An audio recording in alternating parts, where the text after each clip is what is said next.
نحمدک یا مجیب کل سائل والصلاة والسلام علی سید الانبیاء والمرسلین وعلی آلہ واصحابہ وازواجہ وعلماء ملتہ اجمعین، اما بعد فاعوذ باللہ من الشیطان الرجیم، بسم اللہ الرحمن الرحیم۔ للرجال نصیب مما ترک الوالدان والاقربون وللنساء نصیب مما ترک الوالدان والاقربون مما قل منه او کثر نصیبا مفروضا۔ آمنت باللہ صدق اللہ العظیم وصدق رسولہ النبی الکریم۔ مولایا صلی وسلم دائما ابدا علی حبیبک خیر الخلق کلہم۔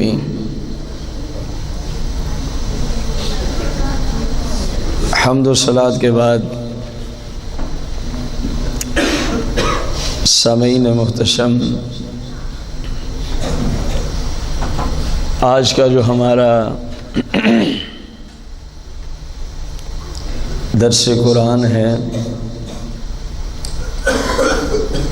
زمانے والوں کی طرف اگر ہم نسبت کریں تو نہایت ہی اہم ترین درس قرآن ہے۔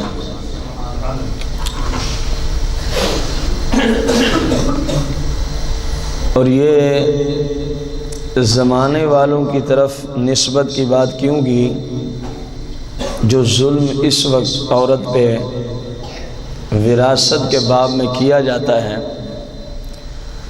اس کی مین وجہ یہ ہے مسلمانوں نے قرآن اور حدیث کو سیکھنا چھوڑ دیا ہے۔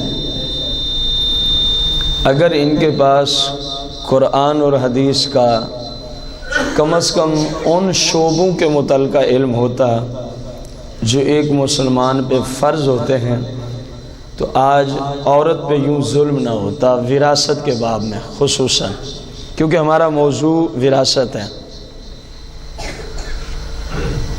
تو موضوع کچھ یوں بنتا ہے کہ سرور دو جہاں مالک کون و مکان علیہ الصلاۃ والتسلیم کی آمد سے قبل، جہاں بہت سارے شعبوں میں مختلف انداز سے عورت پر ظلم و ستم کیا جاتا تھا، وہیں ایک شعبہ یہ بھی تھا کہ عورت پر وراثت کے باب میں انتہائی ظلم و ستم کے ساتھ معاملہ کیا جاتا تھا۔ قرآن شریف انشاءاللہ آپ کو واضح کرے گا، میں تو چند کلمات تمہید کے طور پہ، تاکہ آپ کو سمجھ آئے کہ آگے ہونا کیا ہے۔ اور اس معاملے میں ہماری آج یہ پہلی قسط ہے۔ وہاں بیٹی کو، بہن کو، بیوی کو اور ماں کو سرکار دو عالم صلی اللہ علیہ وسلم کے تشریف لانے سے پہلے وراثت نہیں دی جاتی تھی۔ عورت کو وراثت بلکہ ظلم یہ تھا، وراثت دینا تو دور کی بات تھی، جس کا خامند فوت ہو گیا، جس خاتون کا خامند، اس کے بیٹے اپنی ماں کے بھی وارث ہوتے تھے۔ میں مثال دوں گا، ابھی آپ کو سمجھ نہیں آئی بات، کیونکہ سمجھانے والے طرز سے میں نے کی نہیں ہے، اس لیے سمجھ نہیں آئی۔ میرے والد صاحب کی اگر ڈیتھ ہو جائے انتقال ہو جائے، ان کی جائیداد میں جو کچھ بھی ہے میں اس کا کیا ہوں؟ اپنے حصے کے اعتبار سے وارث۔ مثلا ان کی زمین ہے، ان کے پاس پیسہ ہے، ان کے پاس کار ہے، ان کے پاس فلاں چیز ہے، اور ان سب کے اندر جو قرآن نے میرا حصہ رکھا میں اس کا وارث ہوں کہ نہیں ہوں؟ اسی طرح آپ سب کی بات ہے۔ اب جس طرح باپ کی گاڑی میں میری وراثت ہے، باپ کی زمین میں میری وراثت ہے اور میں اس کا مالک بنوں گا، عورت کو وراثت تو وہ درندے کیا دیتے؟ عرب کے بدو، ظالم، سرکار علیہ السلام کی آمد سے پہلے کی بات ہے، وراثت سے کیا حصہ دیتے؟ وہ اس کو اپنی وراثت کا مال سمجھ کے اس پہ بھی مالک ہو جاتے تھے۔ بیٹا اپنی ماں کا مالک بن جاتا تھا۔ جس طرح میں اپنے باپ کے پیسوں کا مالک بنوں گا، اس کی گاڑی میں میرا حصہ آئے گا، اس کی جائیداد میں میرا حصہ آئے گا، اسی طرح بیٹا جو ہوتا تھا وہ اپنی ماں کا مالک بن جاتا تھا۔ وارث بننے سے یہ مراد تھا۔ ظلم تھا کہ نہیں تھا؟ اب جب مثال کے طور پر میں اس کا مالک ہوں، میں اس کا کیا ہوں؟ یہ کتاب میرے سامنے، میں اس کا کیا ہوں؟ مالک ہوں۔ تو مالک اپنی چیز کو جہاں چاہے بیچ ڈالے، جس کو چاہے دے، جس کو چاہے۔ بس یہ ظلم ہوتا تھا ماں کے ساتھ، یہ ظلم ہوتا تھا بیوی کے ساتھ۔ اس کا جو بھی پیچھے کوئی مرد ہوتا تھا مرنے والے کا، وہ اس کا مالک بن جاتا، چاہتا تو کسی سے پیسے لے کے اس کو بیچ ڈالتا، چاہتا تو کسی کی طرف جتنا اس کے جی میں آتا پیسے لے کے نکاح کی اجازت شادی کی دیتا، اور چاہتا تو ساری زندگی وہ سسکیاں لے لے کے اس کی ملکیت میں مر جایا کرتی تھی۔ یہ وراثت کے باب میں جو ظلم ہوا عورت پہ، اس جہاں نے یہ ظلم دیکھا ہے۔ آج قرآن و حدیث ہمیں بتاتے ہیں کہ اس جہاں میں یہ ظلم ہوا ہے عورت پر، یہ ظلم پہلا ظلم تو کیا یہ کم ہے؟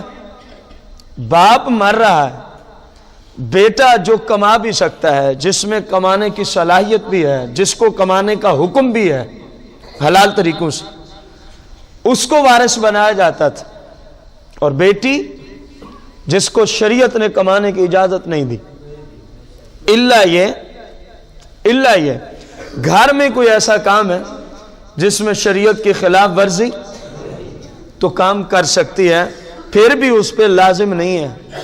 گھر کا سارا خرچہ اس کے شوہر پہ لازم ہے، اگر شادی شدہ نہیں ہے تو اس کا سارا خرچہ اس کے باپ پہ لازم ہے، اگر باپ کا انتقال ہوگا تو اس کا سارا خرچہ اس کے بھائیوں پہ لازم ہے۔ شریعت نے اس طرح جب ایک نہیں ہوگا تو دوسرا، جب وہ نہیں ہوگا تو تیسرا، یوں باپ باندھے ہیں۔ عورت پہ کسی کا نان و نفقہ، کسی کا خرچہ اسلام نے لازم۔ قال النبی صلی اللہ علیہ وسلم طالب الحلال واجب علی کل مسلم، او کما قال النبی علیہ السلام، فرمایا حلال رزق تلاش کرنا، حلال روزی کی جستجو کرنا میں نے فرض قرار دیا ہے علی کل مسلم، مسلمان مردوں پہ میں نے فرض قرار دیا ہے۔ وَكُلِّ مُسْلِمَةٍ کے جملے حدیث میں نہیں ملیں گے۔ جس طرح جب علم کی بات آتی ہے، قرآن و سنت کے فہم کی بات آتی ہے، تو سرور دو جہاں علیہ السلام کیا فرماتے ہیں؟ جس طرح میں نے اپنی امت کے مردوں پہ دین سیکھنا فرض کیا ہے، فرمائے اسی طرح اپنی امت کی عورتوں پہ بھی دین سیکھنا میں نے فرض کر دیا ہے۔ دین کی بات آتی ہے تو دونوں پہ برابر کا فرض ہے، کیونکہ اس نے بھی مر کے اللہ کی جناب میں جانا ہے، عورت نے بھی اور مرد نے بھی۔ اور جب تک دین کا فہم اور علم نہیں ہوگا، بندہ پرہیزگار متقی کسی صورت بھی نہیں ہو سکتا، کسی صورت بھی کوئی شخص پرہیزگار نہیں ہو سکتا جب تک اس کے بعد شریعت کا حلال و حرام کا علم اور فہم نہیں ہوگا۔ یہ شریعت کا مسلمہ اصول ہے، یہ شریعت کا مسلمہ۔ دیکھیں نا، جب مجھے پتہ ہی نہیں ہے نماز کیا چیز ہے تو میں نے کب پڑھنی ہے؟ علم ہوگا اس کی اہمیت کا، اس کی فرضیت کا، اور اس کے چھوڑنے کا نقصان کیا ہے تو میں پھر ہی آؤں گا نا اس طرف۔ اسی طرح ایک مسلمان کو پتہ ہی نہیں ہے میرے مال میں زکوٰۃ کتنی ہے، اور اگر نہ دوں تو اس کا وبال کیا ہے، تو اس نے اس کو کب زکوٰۃ کو ادا کرنا، جس طرح ہمارے ہاں اس وقت حالات ہیں۔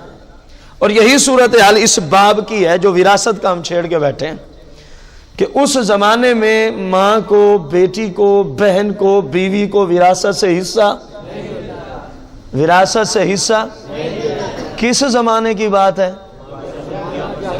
سرکار علیہ الصلوۃ والتسلیم کے ظاہری طور پہ ظہور فرمانے سے پہلے، ظاہری طور پہ ظہور فرمانے سے باطنی طور پہ تو آپ آدم سے بھی پہلے کے ہیں، باطنی طور پہ تو آپ آدم علیہ السلام سے بھی، بلکہ اس وقت سے ہیں کہ ابھی تک اللہ نے وقت بھی نہیں بنایا تھا، ابھی تک اللہ کریم نے، کیونکہ وقت کا تعلق سورج اور چاند سے ہے، وقت کا تعلق سورج اور اس سورج اور چاند سے ہی پوچھ لو کہ تمہیں یہ جو نورانیت کی بھیک ملی ہے کس دربار سے ملی ہے، تو یہ آگے بولتے ہیں اپنی زبان میں قرآن و سنت کی روشنی میں، اگر ہم سے یہ سوال ہے تو ہمیں جو نورانیت کی بھیک ملی ہے مصطفیٰ کریم کے دربار اقدس سے ملی ہے، تو پھر وقت کب تھا؟ جب آپ تھے اس وقت تو وقت بھی نہیں تھا، کیونکہ یہ تو بعد کی سب ایجادات ہیں، یہ سب کچھ اللہ نے بعد میں بنایا،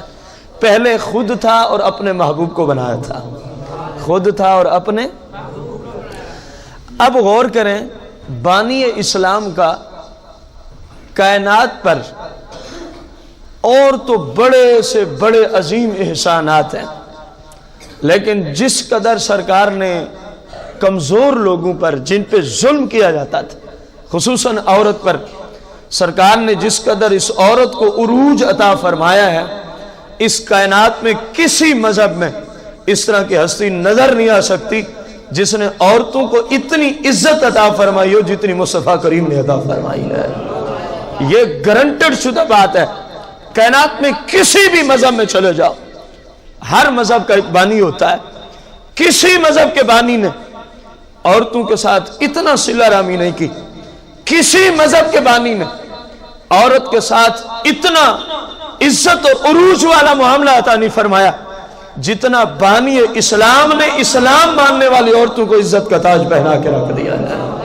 غور تو کرو، کبھی عرب کے جوہلا نے یہ سوچا تھا کہ جس کو ہم اپنے ہاتھ سے زندہ دفن کر دیتے ہیں، جس کو ہم اپنے ہاتھ سے بیچ ڈالتے ہیں، جس کو ہم چاہیں تو وہ نکاح کر سکے ورنہ ساری زندگی سسکیاں لے لے کے مر جائے، جس کو وراثت سے ایک رتی دینا ان کے نزدیک بہت بڑا جرم شمار کیا جاتا تھا، انہوں نے کبھی یہ تصور بھی کیا ہوگا کہ ایک ایسا زمانہ بھی آئے گا، ایک ایسی ہستی بھی آئے گی کہ اس پسی ہوئی، اس گری ہوئی عورت اور خاتون کو وہ سہارا دیں گے، وہ اس کو عزت کا تاج پہنائیں گے، جہاں مرد کھڑا ہوگا وہیں اس کے سامنے اس عورت کو لا کے کھڑا کر دیں گے۔ انہوں نے کبھی سوچا بھی نہیں تھا، کیونکہ ان کے ذہنوں میں یہ بات کب آ سکتی تھی جو عورت پہ اتنا ظلم کیا کرتے تھے، ایک ایک عورت پر بسا اوقات 8 10 شوہر مسلط ہوتے تھے، جو درندہ ایک عورت پہ اتنے ظلم کیا کرتے تھے، ان ظالموں نے عورت کو اپنے سامنے اور برابر آنے کا کبھی سوچا ہوگا؟ لیکن یہ سرکار کی حکمت عملی ہے، وہی ہے جو ہاتھوں سے دفن کیا کرتے تھے، وہی ہے جو اپنی ماں، بیوی اور بہن اور بیٹی کے مالک بن کے جہاں چاہتے تھے بیچ ڈالا کرتے تھے، یہ وہی ہے جو اپنی ماں، بیوی، بہن اور بیٹی کو وراثت سے ایک رتی دینا بھی ایک بہت بڑا اپنے معاشرے کے اعتبار سے اپنی عزت کے خلاف سمجھتے تھے، یہ وہی ہے۔ ابھی قرآن آ رہا ہے، جب سرور دو جہاں نے اس پہ حکمت عملی کے ساتھ فتویٰ عطا فرمایا، وہی ہے جو ابھی اپنی بھتیجیوں کو کہہ رہا تھا دفع ہو جاؤ یہاں سے، یہ وہی ہے جو اپنے بھائی کی، اپنے چچا کی بیوی کو کہہ رہا تھا تیرا میرے چچا کی وراثت میں کوئی حصہ نہیں ہے، جب سرکار نے فرمایا نہیں، یہ تو زمانہ جاہلیت کی باتیں ہیں، ہم تو اس ظلم کو اٹھانے آئے ہیں، اب یوں نہ کرو بلکہ جس طرح میں کہوں اب اس طرح عورت کو وراثت سے حصہ دیا ہے۔ اب غور کرو، سورہ نساء ہے، سورہ نساء ہے، آیت نمبر 7، آیت نمبر اس کا میں آپ کو شان نزول عرض کرنے چلا ہوں کہ یہ آیت کیوں آئی تھی.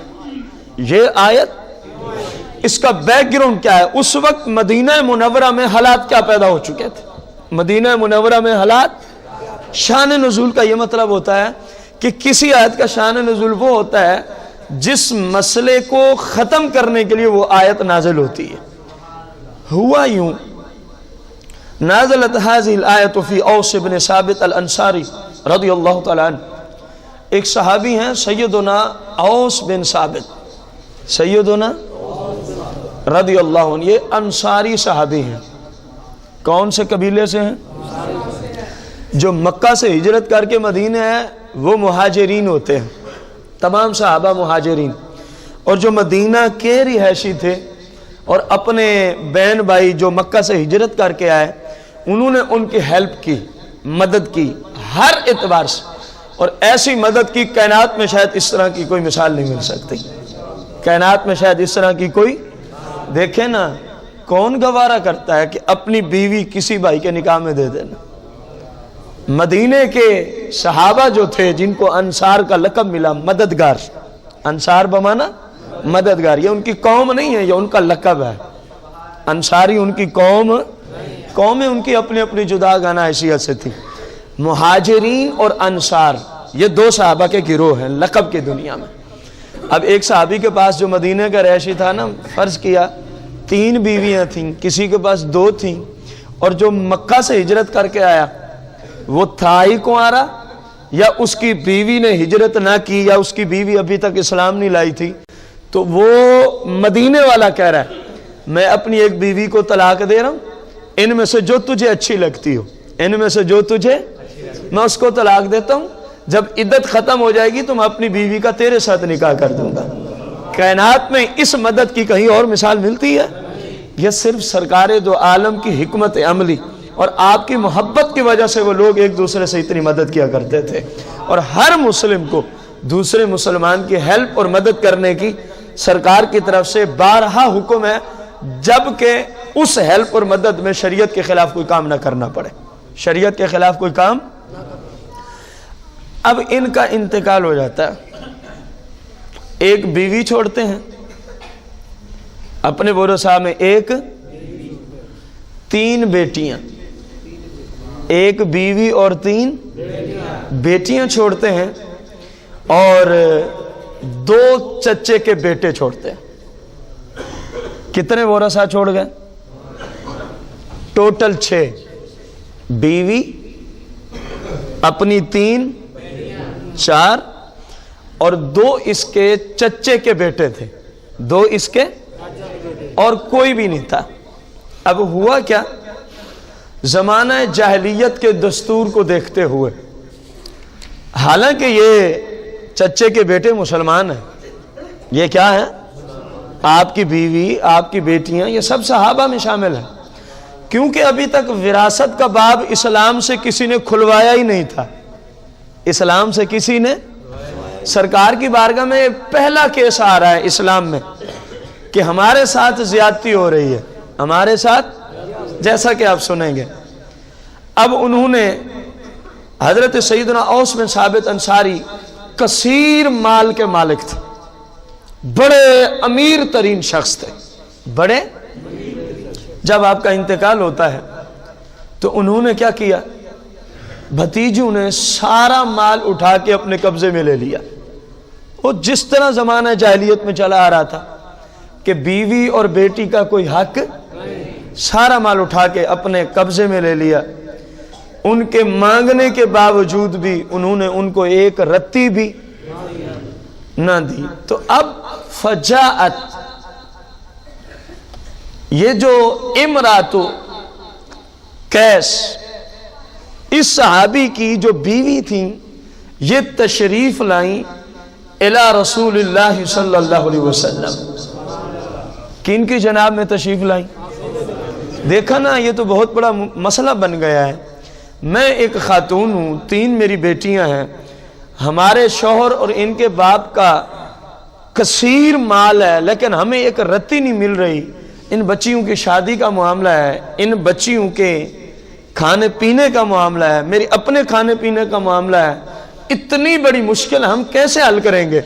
تو جب وہ مشکل میں پھنسی تو اس کو مشکل کشا مصطفیٰ کریم کی ذات نظر آئی، اس کو مشکل کشا مصطفیٰ کریم کی رسول اللہ کی بارگاہ میں آ گئی۔ فقالت یا رسول اللہ مات اوس بن ثابت وترک ثلاثۃ بنات وانا امرأتہ، یا رسول اللہ حضرت سیدنا اوس بن ثابت رضی اللہ تعالیٰ عنہ کا انتقال ہو گیا۔ اوس بن ثابت کا کیا ہو گیا؟ آپ کے بھی علم میں ہے۔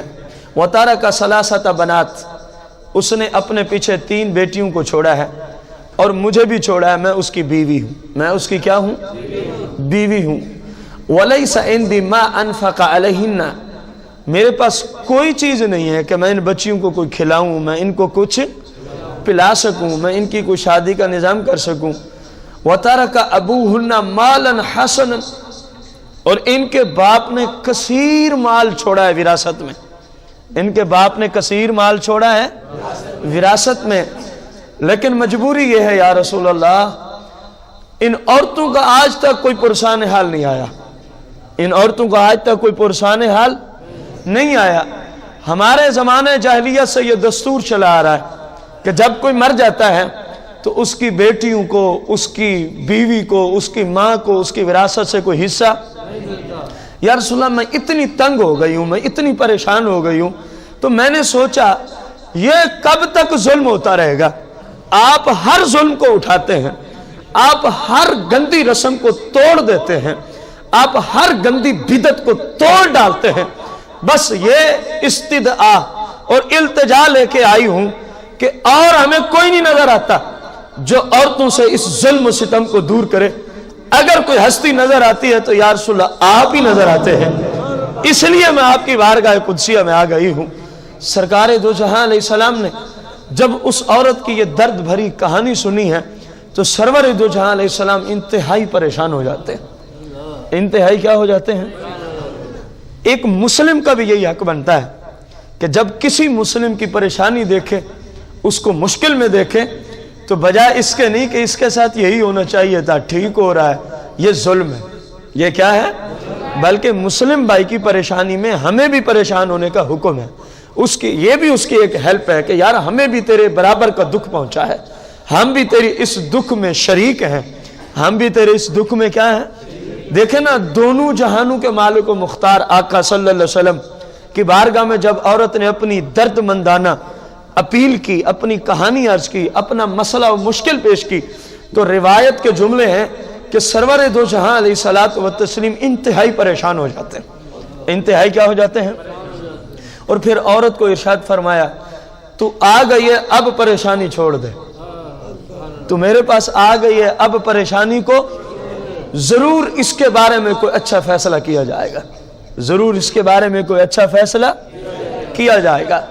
بس یہ گفتگو ہو رہی تھی تو ادھر سرکار نے جو فرما دیا پریشان نہ ہو، ضرور کوئی نہ کوئی اچھا معاملہ، مالک کائنات نے جبریل کو بھیج دیا، مالک کائنات نے جبریل امین کو بھیج دیا، اور سرور دو جہاں علیہ السلام کی بارگاہ قدسیہ میں جبریل امین آتے ہیں اور یہی آیت مبارکہ لے کے آتے ہیں، لِلرِّجَالِ نَصِيبٌ مِّمَّا تَرَكَ الْوَالِدَانِ وَالْأَقْرَبُونَ، مردوں کے لیے حصہ ہے جو کچھ چھوڑ جائیں ان کے والدین اور قریبی رشتہ دار، وَلِلنِّسَاءِ نَصِيبٌ مِّمَّا تَرَكَ الْوَالِدَانِ وَالْأَقْرَبُونَ، اور عورتوں کے لیے بھی حصہ ہے جو کچھ چھوڑ جائیں ان کے والدین اور ان کے قریبی رشتہ دار، اور ان کے قریبی مما قل منہ او قصر، خواہ وہ تھوڑا مال چھوڑ کے جائیں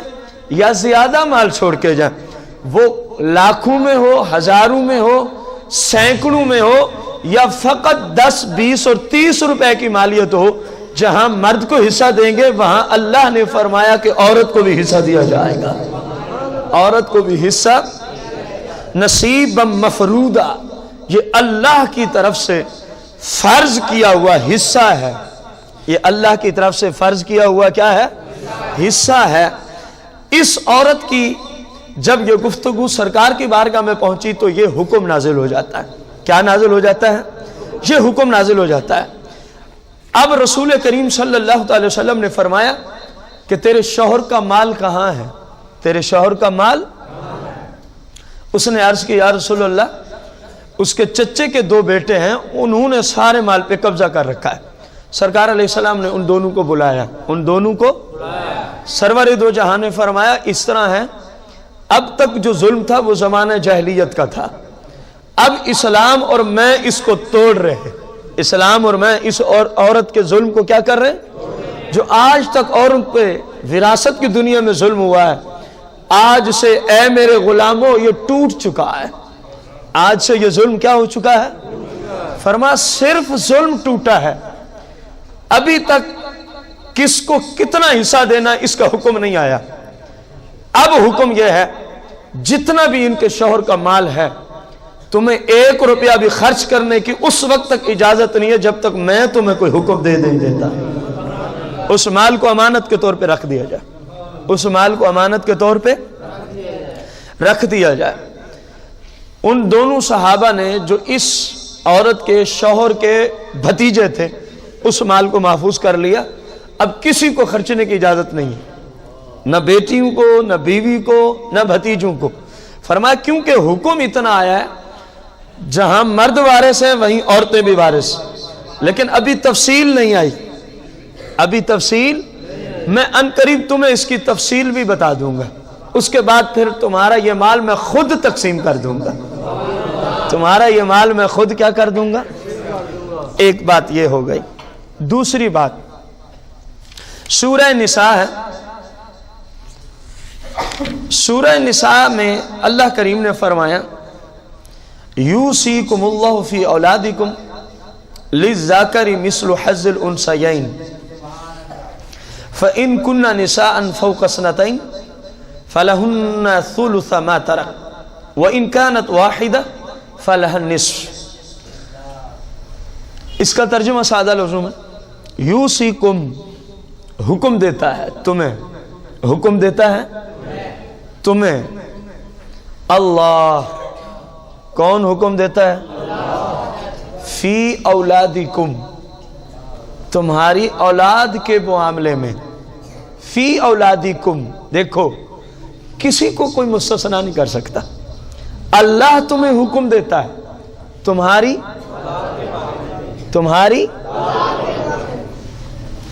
کیا حکم ہے؟ للذکر، جو مرد ہیں تمہاری اولاد میں بیٹے ہیں، مثل حظ الانثیین، فرما اس کو جتنا ایک بیٹے کو دے گے نا اس ایک کے برابر 2 بیٹیوں کو حصہ دینے کا اللہ تمہیں حکم دیتا ہے. اللہ تمہیں کیا دیتا ہے؟ حکم دیتا ہے. یعنی اس کو یوں بھی آپ سمجھ سکتے ہیں، بیٹے کو اگر لاکھ روپیہ ملا ہے تو ایک بیٹی کو 50,000 ملے گا. ایک بیٹی کو کیا ملے گا؟ بیٹے کو اگر 10 مرلے رقبہ آیا باپ کی وراثت سے تو بیٹی کو کتنا آئے گا؟ 5 مرلے. اس کو یوں بھی سمجھا جا سکتا ہے. پھر مالک نے فرمایا فَإِن كُنَّ نِسَاءً فَوْقَ اثْنَتَيْنِ فَلَهُنَّ ثُلُثُ مَا تَرَكَ. پس اگر کوئی ایسا شخص فوت ہوا ہے جس کی ہیں ہی لڑکیاں اور 2 سے کیا ہیں؟ اوپر ہیں، زیادہ ہیں، تو جتنا مال وہ چھوڑ گیا اس کی 2/3 ان بچیوں میں تقسیم کر دیں گے. یہ آج کے مسئلے نہیں ہیں، صرف شان نزول کے لیے آیت سنا رہا ہوں. یہ اگلی قسطوں میں آئیں گے، کس بیٹی کا کتنا حصہ ہے، بیٹے کا کتنا ہے، بیوی کا کتنا ہے، شوہر کا کتنا ہے، باپ کا کتنا ہے، اور ماں کا کتنا ہے، دادی اور دادے کا کتنا ہے. یہ آگے قسطیں آ رہی ہیں اور قرآن یہ سارے مسئلے عرض کرے گا. جو کچھ بھی بیان کیا جائے گا قرآن شریف سے ہی کیا جائے گا. جتنے مسائل ہم وراثت پہ عرض کریں گے جب تک قرآن سے ہیں قرآن، اس کے بعد حدیث کا دروازہ کھٹکھٹائیں گے، پھر احادیث مبارکہ سے مسائل شروع ہو جائیں گے. اب غور کریں، اللہ کریم نے فرمایا وَإِن كَانَتْ وَاحِدَةٌ، اور اگر کوئی ایسا شخص فوت ہوا ہے جس کا بیٹا کوئی نہیں ہے اور بیٹی بھی فقط ایک ہے، فَلَهَا النِّصْفُ، فرمایا باپ کی جتنی جائیداد ہے نا آدھی اس بیٹی کو دے دیا کرو. اس آیت کا شان نزول سنیں، اس آیت کا. حضرت سیدنا جابر رضی اللہ تعالیٰ عنہ سے روایت ہے کہ حضرت سعد ابن ربیہ شہید ہو گئے.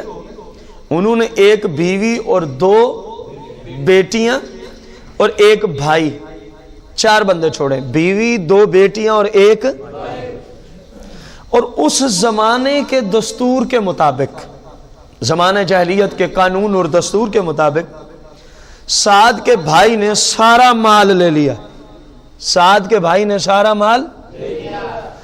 اس کی بیوہ جو اس کی بیوی تھی اور یتیم بچیوں کے لیے اس نے کچھ بھی.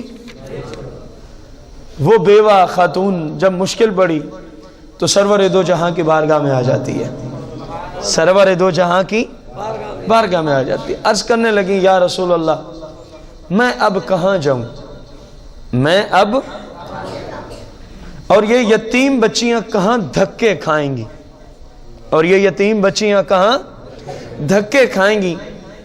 میرا خامن جو ہے اور ان بچیوں کا جو باپ ہے وہ آپ کے ساتھ جنگ میں شہید ہو گیا.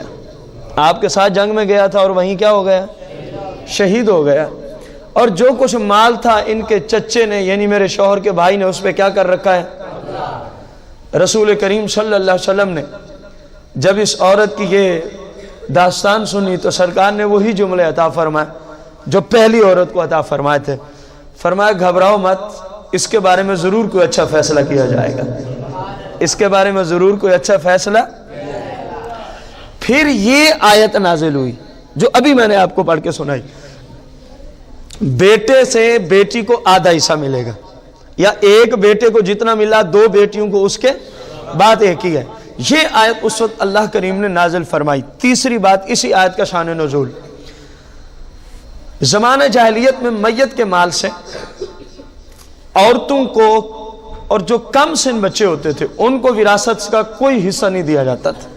زمانہ جاہلیت میں کوئی حصہ عورتوں کو اور جو کم سن بچے ہوتے بالکل نہیں دیتے تھے.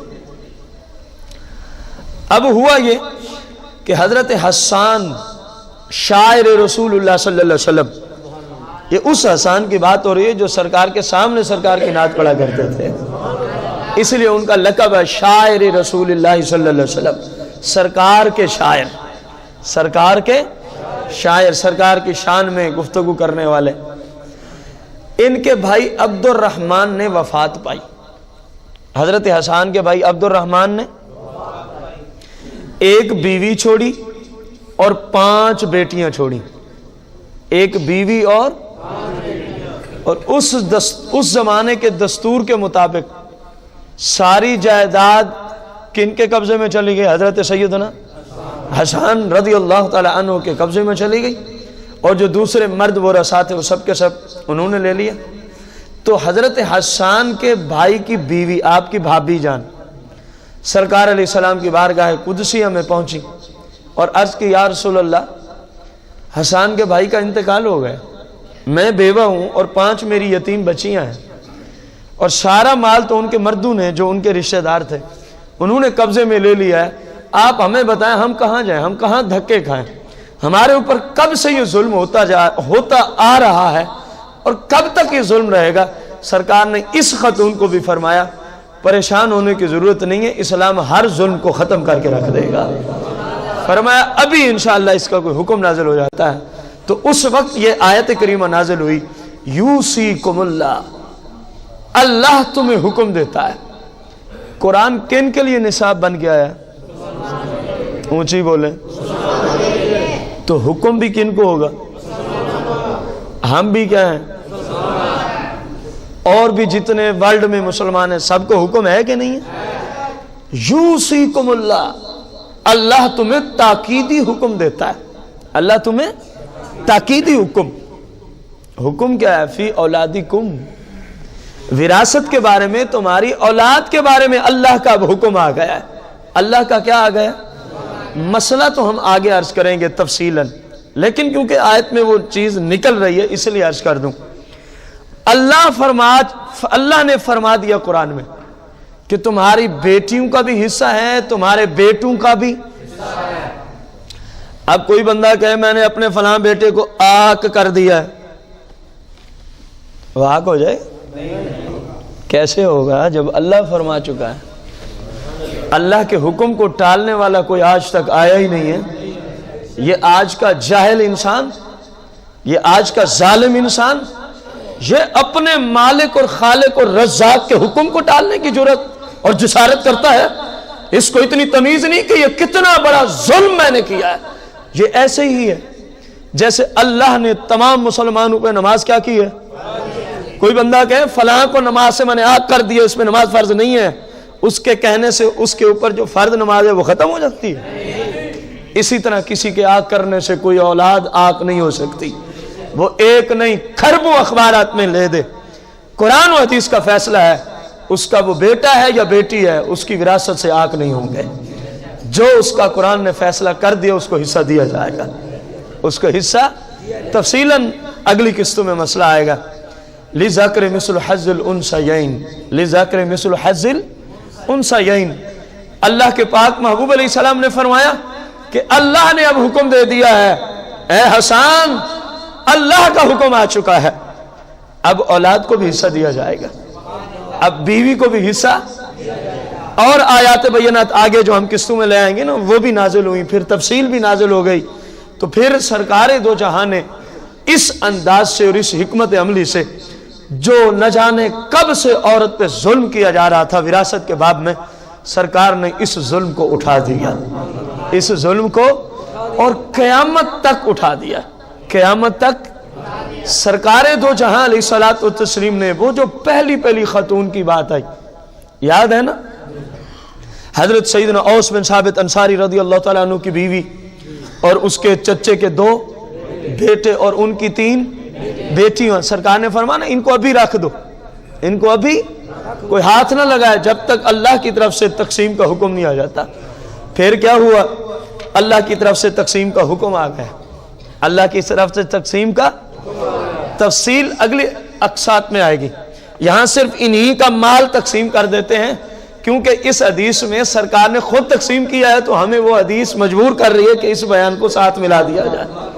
جب حکم آ گیا سرکار نے ان کو بلایا جن کے قبضے میں ساری دولت، جن کے قبضے میں، جنہوں نے آج تک کبھی سوچا بھی نہیں تھا کہ بیوی کو بھی حصہ دینا پڑ سکتا ہے، بیٹیوں کو بھی حصہ دینا، کسی کی ماں کو بھی حصہ دینا، ان کے وہم و گمان میں نہیں تھا۔ سرکار نے بلایا، فرمایا اللہ نے فیصلہ کر دیا ہے، اب حصے بھی تقسیم ہو چکے ہیں، اب حصے بھی، فرمایا لے آؤ سارا مال میدان میں، جتنا بھی وہ چھوڑ کے گیا ہے، جتنا بھی وہ۔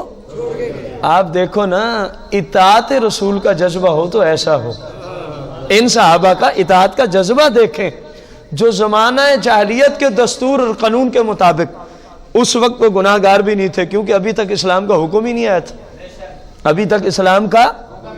مثلا کتنے مسلمان ایسے ہیں صحابہ میں جن کا جنازے کے حکم سے پہلے ہی انتقال ہوا ہے، ان کا کسی نے جنازہ، تو کیا کہیں گے اس وقت کے مسلمان گناہ گار ہیں جنہوں نے جنازہ نہ پڑھا، حکم ہی نہیں تھا، حکم ہی۔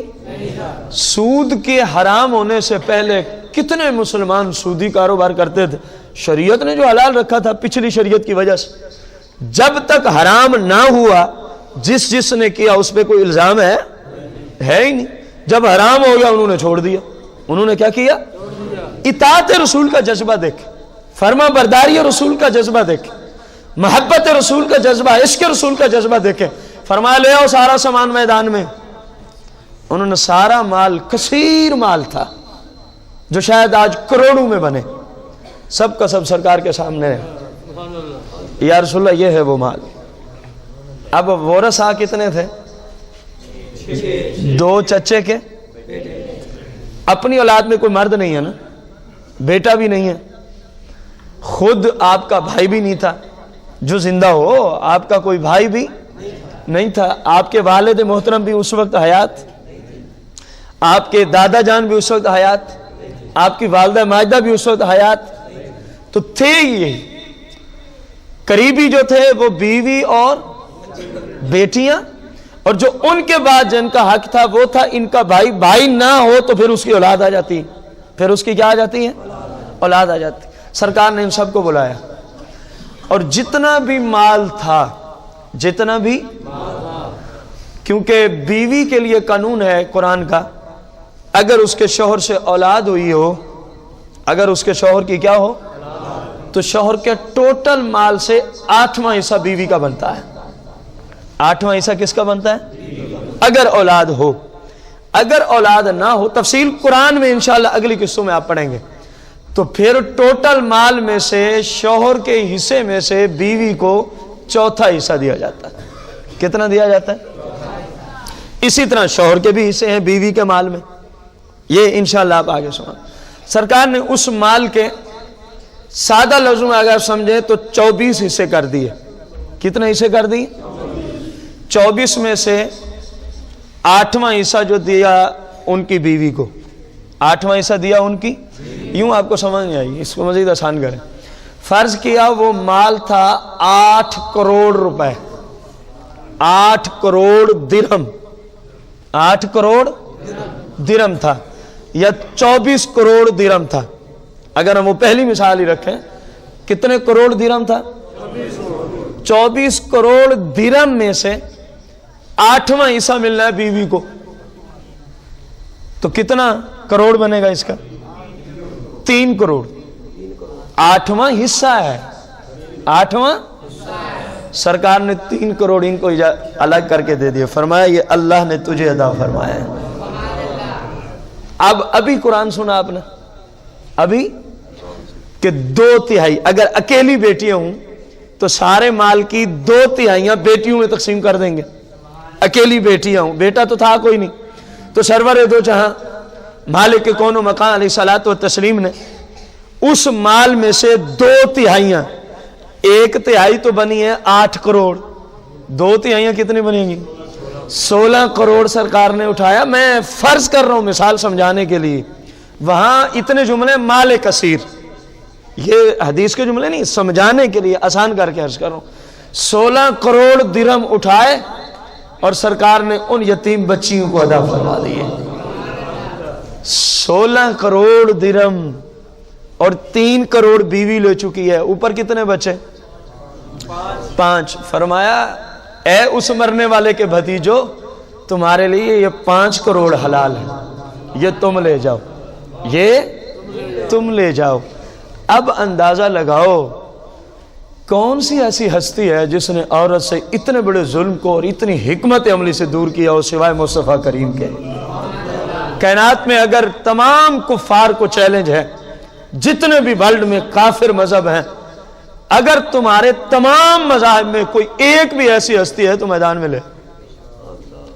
تم نے کیا عورتوں سے ظلم دور کرنا ہے؟ تم تو آئے دن پروگرام ہی ایسے دیتے ہو تو عورت پہ ظلم کیا جائے، عورت پہ ظلم کیا جائے۔ اگر عورت سے ظلم کسی ہستی نے اٹھایا ہے تو بانی اسلام نے اٹھایا ہے۔ اگر عورت کو عزت کا تاج کسی ہستی نے پہنایا ہے، اے کفار، اسلام کے دشمنوں، اللہ اور رسول کے دشمنوں، تم عورتوں کو کیا عزت کا تاج پہنا سکتے ہو؟ وہ کام ان کی عزت کے لیے تم دیتے ہو جو کام ان کی عزت کو گرانے کے لیے اللہ رسول نے دے رکھے ہیں۔ تم کہتے ہو عورت بازاروں میں مردوں کی طرح آزادانہ گھومے پھرے، تمہارے ہاں یہ عورت کی ترقی ہے، لیکن اللہ اور اس کے رسول کے ہاں یہ عورت پہ سب سے بڑا ظلم ہے کہ عورت بے پردہ بازاروں کو جائے، عورت بے پردہ شاپنگ سینٹروں پہ جائے، کیونکہ جس پہ اللہ کی لعنت اترے اس سے بڑا بھی کوئی زیادتی والا کام ہے؟ جس کام کی وجہ سے اللہ کی لعنت اترے۔ جب عورت بازار میں بے پردہ نکلتی ہے تو اللہ کی لعنت اس پہ برسنا شروع ہو جاتی ہے۔ یہ کون سی عورت کی ترقی کا تم نے قانون پاس کر دیا ہے؟ یہ کون سا عورت کو تم نے عروج اور عزت کا تاج عطا فرمایا ہے کہ جس خالق نے ان کو بنایا وہی خالق ان پہ لعنت بھیجتا ہے؟ جس محبوب کی ذات میں کلمہ پڑھنا لازم تھا وہی محبوب ان سے ناراض ہو جاتے ہیں۔ میرے بھائی، اسلام کے سوا آج تک نہ کسی نے عورت کو عزت کا تاج پہنایا ہے، اور قیامت تک نہ کوئی اسلام کے علاوہ عورت کو عزت کا تاج دے سکتا ہے۔ عورت مانے یا نہ مانے، سمجھے یا نہ سمجھے، لوگوں کی سمجھ میں آئے یا نہ آئے، اگر عورت کو عزت کا تاج اگر کسی ہستی نے عطا فرمایا ہے تو وہ تاجدار انبیاء کی ذات ہے۔ اگر عورت کو عروج زوال سے اٹھا کے دیکھو، ان عورتوں سے پہلے یہ 3 عورتوں کا آپ کے سامنے میں نے قصہ رکھا قرآن کی آیات کے شان نزول کی روشنی میں۔ ان سے پہلے عورت پہ ظلم ہوتا تھا کہ نہیں ہوتا تھا؟ جہاں اس کو 1 درہم نہیں ملتا تھا وہیں سرکار نے 16 کروڑ درہم عطا فرما دیا ہے۔ جہاں اس کو 1 روپے نہیں ملتا تھا، بیوی کو اگر دیکھیں پورے مال کا سرکار دو عالم صلی اللہ علیہ وسلم نے 8واں حصہ اس کو مالک بنا دیا۔ بتاؤ تو صحیح، عورت کو اس جیسا عروج کسی اور نے عطا کیا ہے؟ عورت کی اپنی قسمت کہ آج وہ اپنے محبوب مقدس صلی اللہ علیہ وسلم کے جو عورتوں کے بارے میں طریقہ تھا، اپنے محبوب اور اپنے نبی اور اپنے آقا کے طریقے کو چھوڑ کے مسلم خاتون کی بات کر رہا ہوں، آج وہ یہود و نصارہ کے طریقوں پہ چل رہی ہے۔ یہ اس کی اپنی بدقسمتی ہے، یہ اس کی اپنی کیا ہے؟ اس نے شاید اپنی ترقی کا راز یہود و نصارہ کی سیرت کو سمجھا ہے۔ خدا کی قسم ہے، خدا کی قسم ہے، اللہ کی قسم ہے، عورت کی ترقی کا راز یہود و نصارہ اور کفار و ہندو اور سکھ اور مشرکین کی سیرت میں نہیں ہے۔ اگر عورتیں اپنا ترقی کا راز جاننا چاہتی ہیں تو سیدہ کائنات خاتون فردوس سیدتنا فاطمہ زہرا سلام اللہ علیہا کی سیرت کو اپنا لو، سیدہ عائشہ صدیقہ بنت صدیق علیہ السلام کی سیرت کو اپنا لو، سرکار کی بیویوں، سرکار کی بیٹیوں، سرکار کی نواسیوں کی سیرت کو اپنا لو۔ اے میری معزز مسلم ماں اور بہنوں، جس عزت کی تم متلاشی ہو، جس عزت کی تم جستجو میں لگی ہو، جس پروٹوکول کو تم چاہتی ہو، خدا کی قسم ہے اگر سرکار کی بیٹیوں، سرکار کی بیویوں کی سیرت کو اپنا لو، میرا مالک تمہیں وہی عزت کا تاج عطا فرما دے گا۔ اس کے سوا ناممکن ہے، اس کے سوا عزت کا تاج ذلت ہی ذلت ہے، دنیا میں بھی ذلت ہے، اور جو اصلی ذلت ہے وہ تو قبر و آخر سے شروع ہوگی، وہ تو قبر و آخرت سے۔ آخری بات میں اپنے اس مدعا پہ دلیل کے طور پہ عرض کرنا چاہوں گا، سرور دو جہاں علیہ السلام صحابہ میں، اہل بیت میں مجمع عام ہے، سرور دو جہاں علیہ الصلوۃ والتسلیم تشریف فرما ہے۔ سرکار نے صحابہ سے ایک سوال کر دیا، صحابہ سے کیا کیا؟ فرمایا یہ تو بتاؤ عورت کے حق میں سب سے اچھی بات کون سی ہے؟ اب وہ سوچ میں پڑ جاتے ہیں، کوئی عام ہستی کا سوال تو نہیں ہے، سرور دو جہاں مالک کون و مکان علیہ السلام کا سوال ہے، اور کیا پوچھا جا رہا ہے؟ عورت کے حق میں سب سے اچھا کام، سب سے اچھی بات کون سی ہے؟ اب جب کچھ سمجھ میں نہ آیا، مولا کائنات جیسی ہستیاں بھی بیٹھی ہیں، تو جاتے ہیں سیدہ کائنات کی طرف، سیدہ فاطمہ الزہرا سلام اللہ علیہا کی بارگاہ میں، اور کہا کہ آج سرکار نے آپ کے ابا جان نے یہ سوال کیا ہے کہ عورت کے حق میں سب سے، سب حیرت میں ڈوب گئے ہیں، جواب نہیں آ رہا۔ سیدہ کائنات نے فرمایا آپ جا کے سرکار سے، میرے ابا جان سے عرض کریں عورت کے حق میں سب سے اچھی بات یہ ہے کہ اس کو کوئی غیر مرد نہ دیکھے، اس کو کوئی غیر مرد نہ دیکھے۔ جب سرکار کی بارگاہ میں مولا کائنات نے عرض کی یا رسول اللہ عورت کے حق میں سب سے اچھی بات یہ ہے کہ اس کو کوئی غیر مرد، سرکار نے فرمایا علی جواب کہاں سے آیا ہے؟ اے علی جواب، عرض کی یا رسول اللہ یہ آپ کی لخت جگر نہیں عطا فرمایا۔